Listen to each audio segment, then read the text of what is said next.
yan talaga yung may direct gross impact on tourism in terms of driving direct tourism to the Philippines. Of course, the other four domains that are in blue, I'm not saying that hindi sila nag-drive ng tourism, but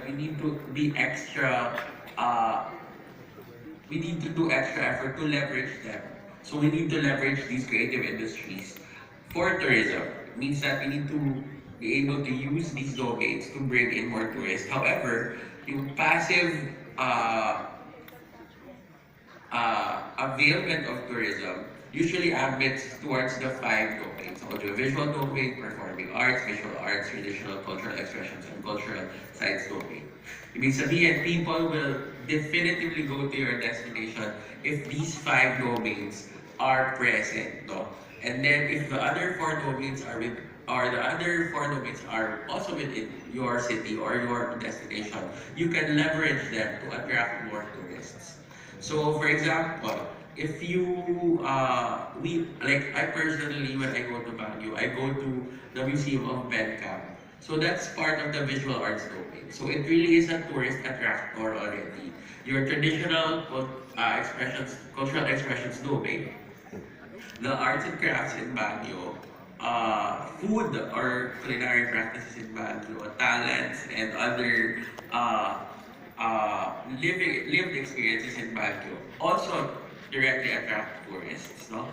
As compared to, for example, if there is a designer of furniture in Baguio, you have to leverage the designs and give it a value proposition so that people will have to go to Baguio to avail of that design or of that furniture. Or for example, you have to attend trade shows or exponentially present that specific design or designer towards the greater market so that you can leverage these products for tourism. So I hope you understand the differences in where tourism ambits the creative industries. Next slide, please. I'd also like to highlight that creative tourism as a cultural product is part of the overall portfolio of the Department of Tourism under our cultural tourism arm. So within our cultural tourism arm, we have cultural and heritage destinations, food and gastronomy tourism, pilgrimage tourism, arts tourism, and living cultures. And recently added because of the ratification and the publication of the PISIDA, we added creative tourism as part of our product development portfolio. This is also aligned with RA 9. This is also aligned with our own charter, which is RA 9593, and the National Tourism Development Plan.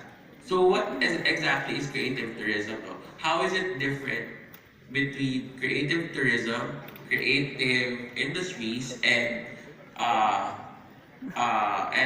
basically just tourism in general? So we basically define creative tourism as travel directed towards engaged and authentic experience with participative learning in the arts, heritage, or special character of a place, and provides a connection with those who reside in this place and living in this living culture. So basically, we want tourists to participate in culture building. That's how we want to define what creative tourism is all about. We always see tourism as a passive activity. You go to a destination, you look at the views, you buy, you shop and you buy pasalubong items, and then you go home, and then that's the experience in general. But in creative tourism, it's an avenue for us to leverage not only creative industries for participation, but also your creative assets that comprise of your arts, heritage, and the special characteristics of the place. We want to be able to connect the destination to the tourist in a more experiential way, in a more expressive way. We want to transform destinations as lived experiences. So it's not just visiting the destination to consume the art passively or to consume the destination passively, but to visit the destination to be able to create lived experiences. That when I go home, I bring something, I co-created something with the destination. So it's really about co-creation and really putting together an experience for the tourist that does not only make the tourist appreciate the place, but it actually makes the tourist live the life of the place, be a part of culture, contribute to the existing zeitgeist of the place, create memories that will not only make the tourist recall the place based on what he or she saw, but recall the place based on how he became part of the culture of the place. So it's a tall order for all of us, no, to pivot towards creative tourism. But I guess the direction right now, since we have this law and there's a global movement actually to uh, to be able to turn around how we view tourism from passive to experiential, creative tourism is really the way to go. So in the next slide, you will see that the development of this product is really done in partnership with a global network, which we call the Creative Tourism Network, based in Barcelona, Spain. So the key components of destinations and activities that comprise of creative tourism include number one, experiences that are co-created with the community. So as I was saying earlier, immersive experiences that are just beyond observation.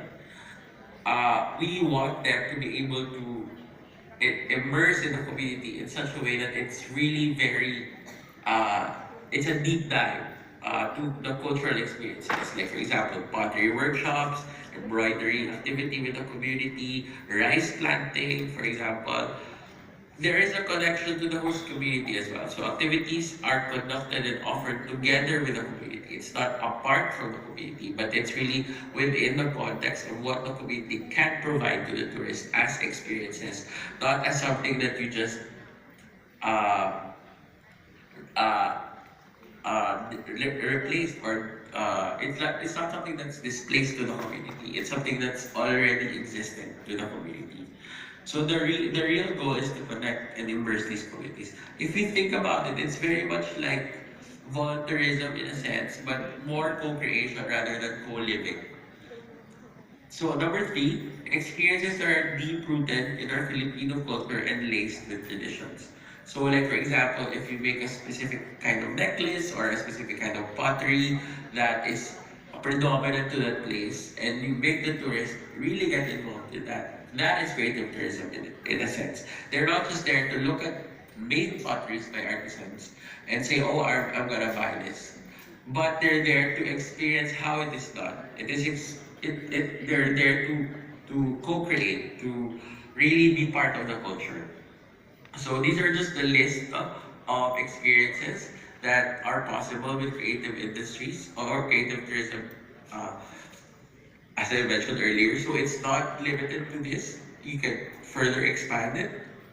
But examples are like design workshops, harvesting and gardening, for example, participating in traditional dances through dance lessons, photographic route.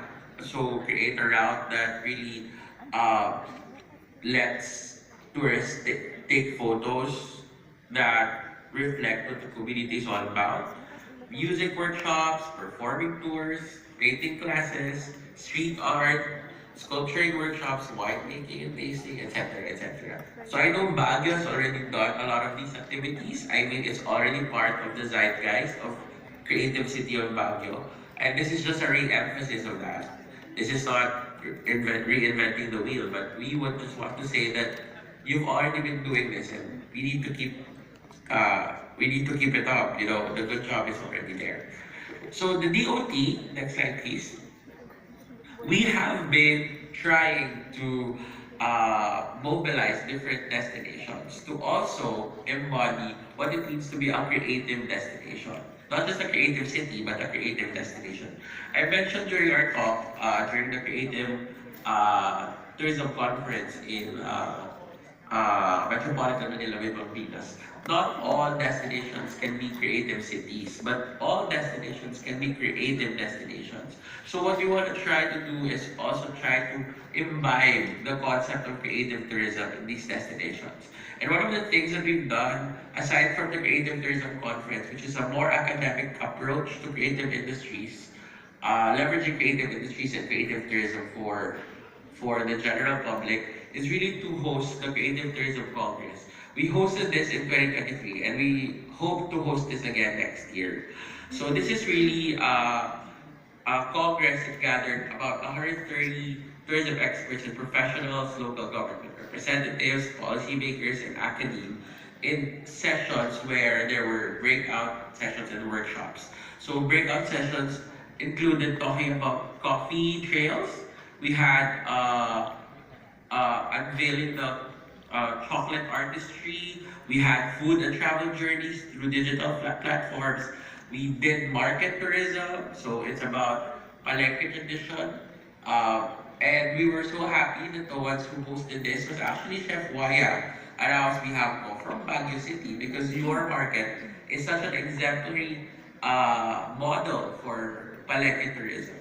And we also did slow food or heritage, exploring the active role of the slow food movement and local gastronomy impact.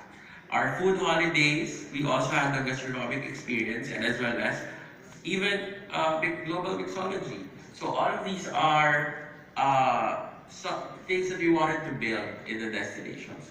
And we used Bacolod, Negros Occidental as our template destinations. It's not a creative city, but it is a creative destination. Next slide, please. So aside from the breakout sessions and the workshops, we also did technical visits in different sites across Bacolod, including the Sugar Trail, the Coffee Cup experience in Sugar Valley, our community tourism experiences, our food crawl, we did organic farming as well as aquaculture experiences. So it was really about highlighting these creative tourism sites and to be able to provide those 130 experts that joined us some benchmarking and mapping of how they can also pivot their destination to become a creative destination. Next slide, please. So just passing through this, we did a lot of other activities in 2023, like the participation to the official visit to the UK to learn more about creative industries. We were also actively participating in the task force for the Philippine Creative Industries Month celebration, creation of the PCIT plan, task force for the Philippine Creative City Peace Network, and the DOT has been very participative in all the DEI uh, activities to really strengthen the creative industries and creative cities as well, including the creation of the roadmap for the creative industries as well as the national